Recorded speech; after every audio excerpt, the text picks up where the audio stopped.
2026-27 में हमें छात्रों की मैपिंग और प्रोफाइल अपडेट करनी है। किस प्रकार से हम यह प्रक्रिया कर सकते हैं? तो आपके मोबाइल में जो भी ब्राउज़र है उस पर आपको क्लिक करना है। एजुकेशन पोर्टल 3.0 पर यह प्रक्रिया होती है। तो यूज़र नेम में यूज़र नेम फिल करते हैं, माने स्कूल का डाइस कोड, और पासवर्ड में पासवर्ड फिल करते हैं। और देखिए उसके नीचे कैप्चा लिखा हुआ है, तो एंटर कैप्चा में कैप्चा फिल कर देते हैं, फिर लॉगिन पर क्लिक करते हैं। ऊपर जो तीर का चिन्ह है उस पर क्लिक करते हैं। इसके बाद स्टूडेंट डायरेक्टरी पर क्लिक करते हैं, पुनः तीर वाले चिन्ह पर क्लिक करते हैं। इसके बाद अपडेट स्टूडेंट प्रोफाइल पर क्लिक करते हैं। अब हमें क्लास सेलेक्ट करनी है। क्लास 10th सेलेक्ट कर लेते हैं अपने हिसाब से। आप यहाँ जेंडर, हम किसी बॉय की प्रोफाइल अपडेट करना चाहते हैं तो वो जल्दी आपको डाटा मिल जाएगा। इसके बाद आपको सर्च पर क्लिक करना है। अब आपके पास जिस छात्र के डॉक्यूमेंट हैं उस छात्र को इस लिस्ट में से ढूंढ लीजिए। ढूंढने के बाद पेंसिल वाला आइकन का चिन्ह है उस पर क्लिक कर दीजिए।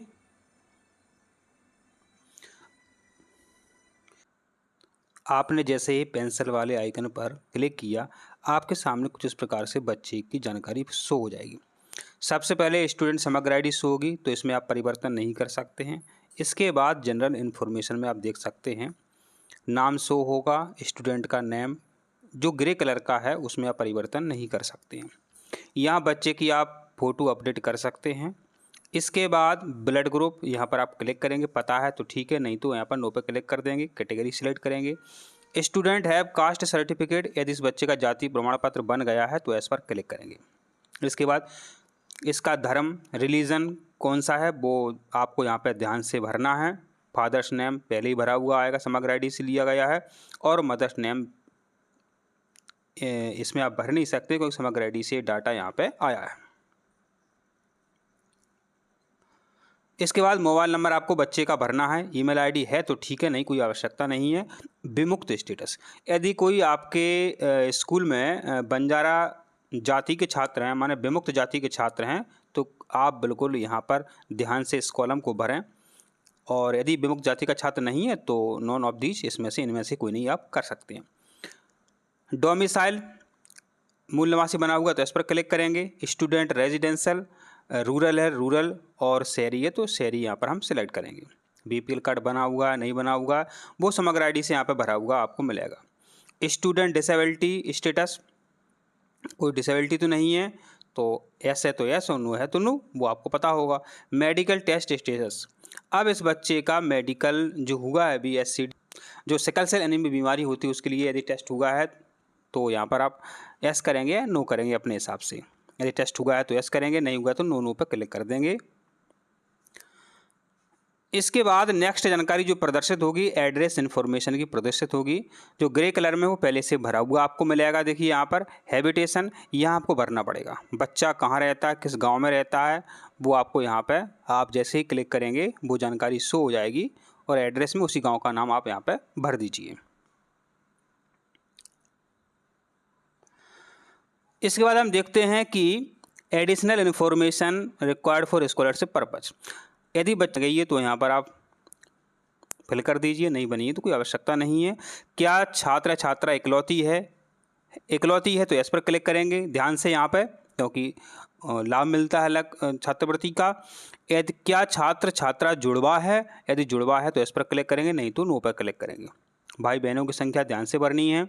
क्या छात्र अनाथ है तो यहाँ पर आपको ध्यान से भरना है। एस है तो एस, नो है नो। क्या पिता का निधन हो गया है, एस है तो एस, नो है तो नो, ध्यान से भरना है। क्या पिता निःशक्त हैं, नो यस, अपने हिसाब से भरना है जो सही जानकारी है। आजीविका का साधन, यदि छात्र के पिता, छात्र छात्रा के पिता यदि गवर्नमेंट हैं तो यहाँ पर वो आपको ध्यान से सिलेक्ट करना है। यदि किसान है तो फार्मर पर आप क्लिक कर दीजिए।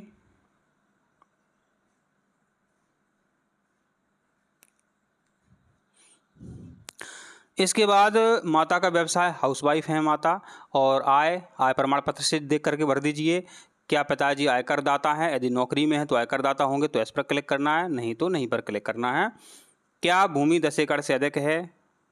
यस है तो यस, नो है तो नो। और घर से विद्यालय तक की सड़क की दूरी दर्ज करें किलोमीटर में। बच्चे के घर की दूरी स्कूल से आप देख लें। इसके बाद जानकारी प्रदर्शित होगी प्रीवियस एकेडमिक ईयर इन्फॉर्मेशन। बच्चा पिछली कक्षा में जिस स्कूल में पढ़ता था उस स्कूल का डाइस कोड यहाँ शो होगा। इसमें आप चेंज नहीं कर सकते हैं। क्लास शो होगी। हम कक्षा 10 के बच्चे की प्रोफाइल अपडेट कर रहे हैं।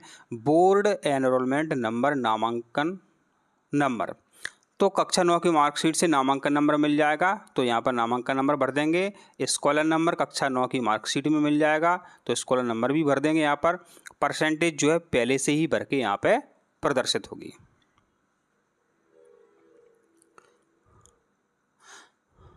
अब देखते हैं यहाँ पर इसके बाद करंट एकेडमिक ईयर इन्फॉर्मेशन जानकारी शो होगी। स्कूल का डाइस कोड, अभी बच्चा आपके स्कूल में आया है तो उसका डाइस कोड यहाँ पे शो होगा क्योंकि मैपिंग आप कर चुके हैं। Academic year 26-27, date of admission जब मैपिंग की थी वो डेट यहाँ पे शो हो जाएगी। क्लास 10th में हम बच्चे की मैपिंग कर रहे हैं। बोर्ड एनरोलमेंट नंबर, तो ये आपको कक्षा 9 की मार्कशीट में मिल जाएगा। स्कॉलर नंबर भी 9 की मार्कशीट में आपको मिल जाएगा। इन स्टूडेंट इज स्टूडेंट हॉस्टलर, क्या बच्चा छात्रावास में दर्ज है, इसको आपको ध्यान से भरना है क्योंकि बच्चे की स्कॉलरशिप ज़्यादा मिलती है। यदि आपने नो कर दिया तो स्कॉलरशिप कम आएगी, फिर वो दिक्कत की समस्या हमको आपको होगी। इसके बाद स्टूडेंट के खाते की जानकारी मांगी जाएगी। बैंक IFSC पहले से ये सब कुछ भरा हुआ मिलेगा। बैंक का नाम आप कृपया देख लें। यदि अपडेट करना चाहते हैं तो आप अपडेट कर सकते हैं। तो देखिए यहाँ पर अकाउंट नंबर शो हो रहा है। इस अकाउंट नंबर को enter confirm bank account number में दोबारा से आपको टाइप करना है। ध्यान से टाइप करिए इसको। और बच्चा यदि अकाउंट नंबर बदलवाना चाहता है तो अकाउंट नंबर, बच्चे ने जो आपसे बोला है तो अकाउंट नंबर अपडेट यहाँ पर कर दीजिए। अकाउंट नंबर दोबारा से टाइप करने के बाद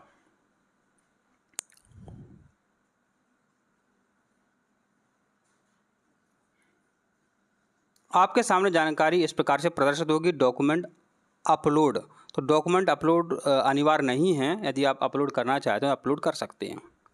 इसके बाद देखिए यहाँ पे ड्राफ्ट सेव लिखा हुआ है, आपको ड्राफ्ट सेव पर क्लिक करना है। ड्राफ्ट सेव पर क्लिक करके देखते हैं। अपडेट पर क्लिक करते हैं। Student profile draft save successfully. आपको अकाउंट नंबर दोबारा से टाइप करना है और फाइनल सबमिट पर क्लिक करना है। तो फाइनल सबमिट पर क्लिक करते हैं। अब देखिए इस